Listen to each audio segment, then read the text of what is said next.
आखिर भारत में नदियों को स्त्री ही क्यों कहा जाता है? जब भी हम किसी नदी का नाम सुनते हैं, तो अक्सर उसके साथ माँ शब्द जुड़ा होता है, जैसे गंगा माँ, नर्मदा माँ, यमुना माँ। लेकिन क्या आपने कभी सोचा है, नदियों को स्त्री ही क्यों माना गया? और अगर सभी नदियाँ स्त्री हैं, तो ब्रह्मपुत्र जैसी नदी को पुरुष क्यों माना गया? सनातन धर्म में प्रकृति को केवल वस्तु नहीं माना गया, उसे चेतना माना गया है। इसीलिए पृथ्वी धरती माँ कहलाती है, गाय को गौ माता कहा जाता है और नदियाँ भी माँ कहलाई। ऋग्वेद में नदी सूक्त का वर्णन मिलता है, जिसमें ऋषियों ने नदियों की स्तुति देवी के रूप में की। क्योंकि प्राचीन भारत में जहाँ नदियाँ बहती थी, वहीं जीवन बसता था। खेती होती थी, नगर बसते थे और सभ्यताएं भी वहीं जन्म लेती थीं। नदी केवल पानी नहीं देती थी, वो जीवन देती थी।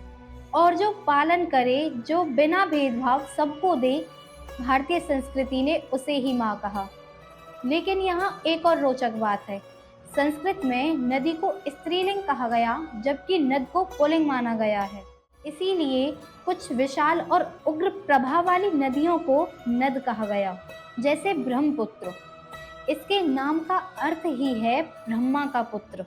कहा जाता है इसका प्रवाह अत्यंत ही प्रचंड और शक्तिशाली था, इसीलिए इसे स्त्री नहीं पुरुष कहा गया। रामायण में श्री राम वनवास जाते समय गंगा माँ को प्रणाम करते हैं और महाभारत में भी गंगा माँ एक देवी के रूप में प्रकट हुई।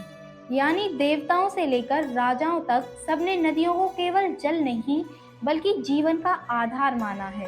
शायद इसी कारण भारत में आज भी लोग कहते हैं कि नदी केवल बहती नहीं, वो अपने साथ संस्कृति, सभ्यता और जीवन भी बहाती है।